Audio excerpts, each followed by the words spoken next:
പ്രിയപ്പെട്ടവരെ, ഞാൻ ലിതീഷ് മായത്ര. ഈ വീഡിയോ ഇഷ്ടമായ നിങ്ങൾ ലൈക്ക് ചെയ്യുക, ഷെയർ ചെയ്യുക. എന്തിനു വേണ്ടിയിട്ടാണ് നമ്മൾ വീടുകളിൽ ആരാധനാലയങ്ങളിലൊക്കെ നമ്മൾ നിലവിളക്ക് കത്തിക്കുക അല്ലെങ്കിൽ തിരി കത്തിക്കുക എന്നൊക്കെ പറയും. ഇതെങ്ങനെയാണ് നമുക്ക് കൂടുതൽ പ്രയോജനപ്പെടുത്തുക? കുറച്ച് കാര്യങ്ങൾ മനസ്സിലാക്കി കഴിഞ്ഞാൽ കൂടുതൽ ഫലം ചെയ്യും. അതെങ്ങനെയാണ് പ്രവർത്തിക്കുന്നത്, എങ്ങനെയൊക്കെയാണ് സങ്കല്പിക്കാം എന്നൊക്കെ. ഇപ്പോൾ നമ്മളൊരു തിരി കത്തിക്കുമ്പോൾ തന്നെ അറിയാം, ഈശ്വര സങ്കല്പത്തിലൂടെയാണ് അതിനെ നമ്മൾ കാണുന്നത്. ആ തിരി എന്ന് പറയുന്നത് ആ തീജ്വാലയിൽ നിന്നൊരു മൈന്യൂട്ടായിട്ടുള്ളൊരു നാദശബ്ദം പുറപ്പെടുന്നുണ്ട്. അതിനെ നമ്മൾ പിതാവായും അതിൻ്റെ പ്രകാശഊർജ്ജത്തെ നമ്മൾ മാതാവായും കാണുന്നു.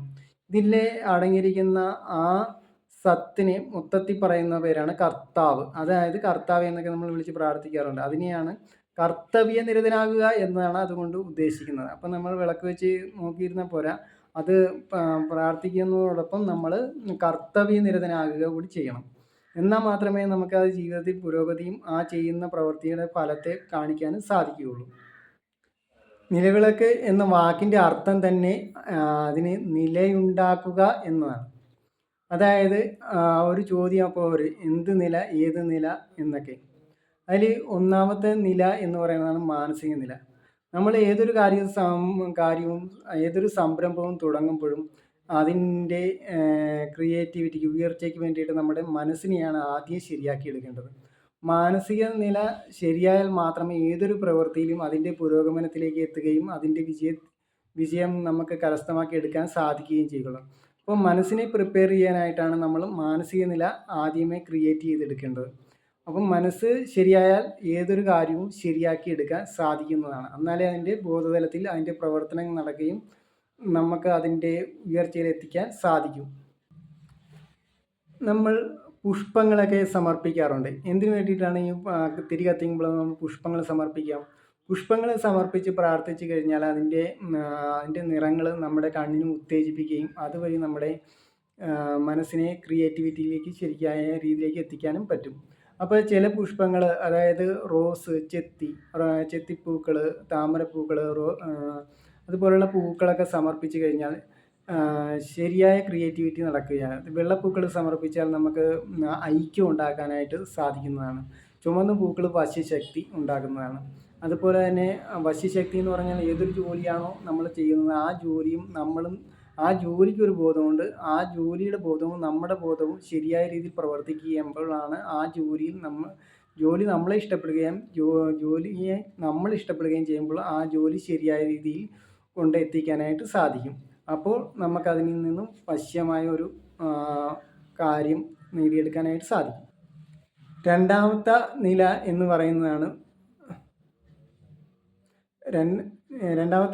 പറയുന്നതാണ് ഭൗതിക നില. നമ്മുടെ ജീവിതത്തിൽ ഭൗതിക ആവശ്യങ്ങൾ നേടിയെടുക്കേണ്ടതായിട്ടുണ്ട്.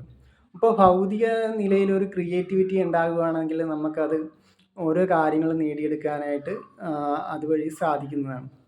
ഭൗതിക ആവശ്യങ്ങൾ നമ്മൾ വിളക്ക് വെച്ച് പ്രാർത്ഥിക്കുക, അല്ലെങ്കിൽ അതിൽ നിന്ന് വരുന്ന ആ ഊർജ്ജത്തെ നമ്മൾ സ്വാംശീകരിക്കുകയും മനസ്സിനെ ക്രിയേറ്റിവിറ്റി ചെയ്ത് കഴിയുമ്പോഴത്തേക്കും അതിൽ നിന്നും നമ്മുടെ ആവശ്യങ്ങൾക്ക് നേടിയെടുക്കേണ്ട ഏതാണോ ആവശ്യം അതിലേക്ക് നമ്മുടെ മനസ്സിനെ ക്രിയേറ്റ് ചെയ്യുക, അതായത് പ്ലാനിങ് ചെയ്യാൻ സാധിക്കുകയും ആ പ്ലാനിങ് വഴി നമ്മുടെ ബോധതലത്തിൽ പ്രവർത്തിക്കുകയും ബോധതലം പ്രകൃതിയെ ചെല്ലുകയും പ്രകൃതി അതിന് വേണ്ട കാര്യം സംജാതമാക്കി തരികയാണ് ചെയ്യുന്നത്.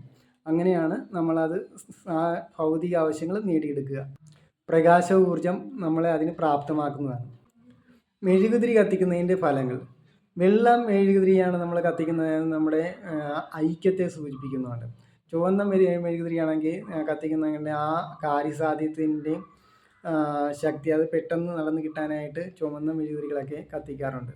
പച്ച മെഴുകുതിരിയാണ് കത്തിക്കുന്നതെന്നുണ്ടെങ്കിൽ കൂടുതൽ കാര്യങ്ങൾ, സ്നേഹവും ആ ചെയ്യുന്ന പ്രവൃത്തിയുടെ ഒരു വശ്യശക്തി ഉണ്ടാകുമെന്ന് പറഞ്ഞല്ലോ. അപ്പോൾ ചെയ്യുന്ന ജോലിയും നമ്മളും തമ്മിലൊരു ഐക്യം ഉണ്ടാകുകയും അതിൽ നിന്ന് നമുക്ക് സന്തോഷം അനുഭവപ്പെടുകയും ചെയ്യും. അപ്പോൾ ആ പ്രവൃത്തിയിൽ ഏർപ്പെടുന്ന ആൾക്കാരിൽ നിന്നും നമുക്ക് ശക്തമായ ഒരു ഐക്യം ഉണ്ടാകും.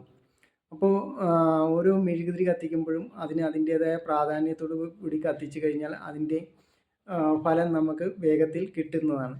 അപ്പോൾ അതിനെ നമ്മൾ ശരിയായ രീതിയിൽ മനസ്സിലാക്കി കത്തിക്കുക എന്നതാണ് അതിൻ്റെ ഒന്നാമത്തെ സീക്രട്ട്.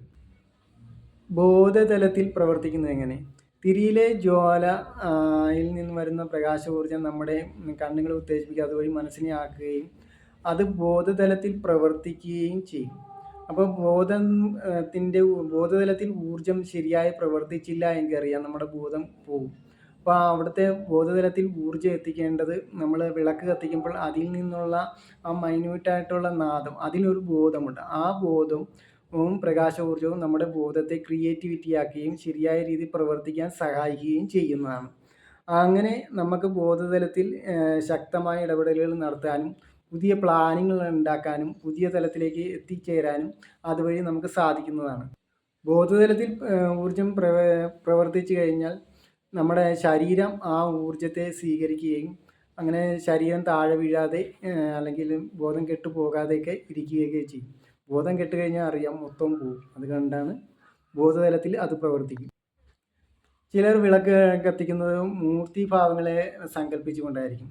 എന്നാൽ ഉഗ്രമൂർത്തികളായിട്ടുള്ള ഭാവങ്ങളിൽ, അതായത് വാളും പിടിച്ചുകൊണ്ടിരിക്കുന്ന അല്ലെങ്കിൽ ആയുധങ്ങളൊക്കെ പിടിച്ചു വെച്ചിരിക്കുന്ന ഭാവങ്ങളെ നമ്മൾ വീട്ടിൽ പൊതുവെ ആരാധിക്കാറില്ല. എന്തുകൊണ്ടാണെന്ന് വെച്ച് കഴിഞ്ഞാൽ അത് നമ്മുടെ ആ വീട്ടിലുള്ള ഗൃഹനാഥനും ആ പരിസരത്തുള്ള ആൾക്കാർക്കും കോപം ശരിക്കും ഉണ്ടാകുകയും അതുവഴി അവരുടെ മനസ്സമാധാനം കെടുകയും ആ വീട്ടിൽ കലഹങ്ങൾ ഉണ്ടാകുകയും ചെയ്യുന്നതാണ്. അപ്പോൾ കലഹങ്ങളൊക്കെ ഇങ്ങോട്ട് കൂടുതലായിട്ട് ഈ വീടുകളിലേക്ക് കയറി വരാനും മാനസിക നില തകരാറിലാക്കാനും ഉഗ്രഭാവങ്ങളെ വീട്ടിൽ വെച്ച് ആരാധിച്ചാൽ അത് അങ്ങനെ കണ്ടുവരാറുണ്ട്. അപ്പോൾ അത് ശാന്തഭാവത്തിലുള്ള മൂർത്തികളെ സങ്കല്പിച്ച് വേണം ആരാധിക്കാനായിട്ട്. അങ്ങനെ ചെയ്തു കഴിഞ്ഞാൽ കൂടുതൽ ഫലം നമുക്ക് ആ വീട് ഭവനങ്ങളിൽ നിന്ന് ആ മൂർത്തിഭാവങ്ങളിൽ നിന്ന് കിട്ടുകയും ചെയ്യുന്നതാണ്. എന്തിനാണ് വിളക്ക് ഒക്കെ കത്തിക്കുന്നതിൻ്റെ കൂടെ നമ്മൾ ചന്ദനത്തിരി, കുന്തിരിക്കം, അല്ല ഗന്ധകം ഒക്കെ പോക്കാറുണ്ട്? ഇത് എന്തിനു വേണ്ടിയിട്ടാണ്? ഇത് സ്വാധീനിക്കുന്നത് നമ്മുടെ മനസ്സിനെ തന്നെയാണ്. നമ്മുടെ മനസ്സിനെ ശരിയായ രീതിയിൽ സ്വാധീനിക്കുമ്പോൾ മനസ്സിനെയാണ് സ്വാധീനിക്കുന്നത്. മനസ്സ് ശരിയായ രീതിയിൽ സ്വാധീനിക്കപ്പെടുമ്പോഴത്തേക്കും ശരിയായ രീതിയിലല്ല പ്രവർത്തിക്കുന്നത്, ആ പരിസരം നമ്മൾ നെഗറ്റീവ് ഊർജ്ജം കൊണ്ട് നിറയുകയും ചെയ്യുന്നതാണ്. അപ്പോൾ ഗന്ധം നമ്മുടെ ശരീരത്തിലെ കോശകലകളെ ഉത്തേജിപ്പിക്കുകയും അതുവഴി നമ്മുടെ ബ്രെയിനിലേക്ക് നല്ല മെസ്സേജുകൾ എത്താൻ സാധിക്കുകയും ചെയ്യുന്നതാണ്. കൂടുതൽ അന്തരീക്ഷം ക്രിയേറ്റിവിറ്റിക്ക് ഇത് കാരണമാകും. അത് ബോധതലത്തിൽ പ്രവർത്തിക്കുകയും കുന്തിരിക്കം അല്ലെങ്കിൽ ഇതുപോലുള്ള കാര്യങ്ങൾ നമ്മുടെ നെഗറ്റീവ് തോട്ടുകൾ, ചിന്തകളിൽ നിന്ന് നമ്മളെ മുക്തമാക്കാനായിട്ട് സഹായിക്കുന്നതാണ്. അതിന് വേണ്ടിയിട്ടാണ് ചന്ദനത്തിരികളൊക്കെ നമ്മൾ ഉപയോഗിക്കാറ്.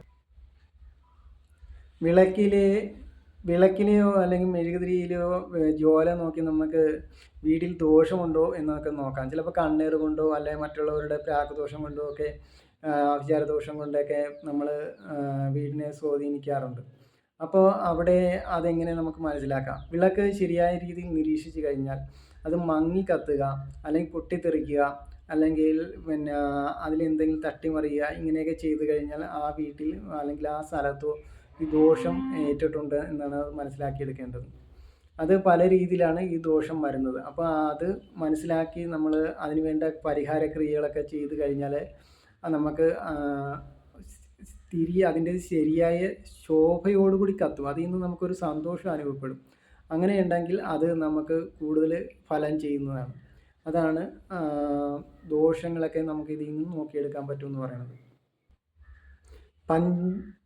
പഞ്ചഭൂതങ്ങളിൽ എങ്ങനെ ഇടപെടുന്നു എന്ന് നോക്കാം. വിളക്ക് അല്ലെങ്കിൽ തിരി കത്തിക്കുമ്പോൾ, അതായത് നമ്മുടെ ശരീരം നിർമ്മിച്ചിരിക്കുന്നത് പഞ്ചഭൂതങ്ങളെ കൊണ്ടാണ്. അതായത് ആകാശത്തിൻ്റെ തത്വവും ഭൂമി തത്വവും ശൂന്യ തത്വവും, അതായത് വായു തത്വവും.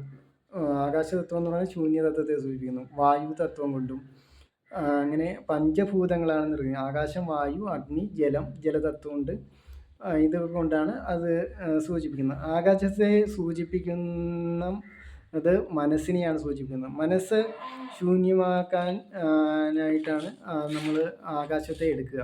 മനസ്സ് ശരിയായ രീതിയിൽ ശൂന്യമായിട്ട് നിന്നാൽ കൂടുതൽ കാര്യങ്ങൾ എപ്പോഴും അറിയാനായിട്ടുള്ള ത്വര നമുക്ക് ഉണ്ടാകുകയും അതിൽ വഴി നമുക്ക് സന്തോഷം കണ്ടെത്തുകയും ചെയ്യാൻ പറ്റുന്നതാണ്.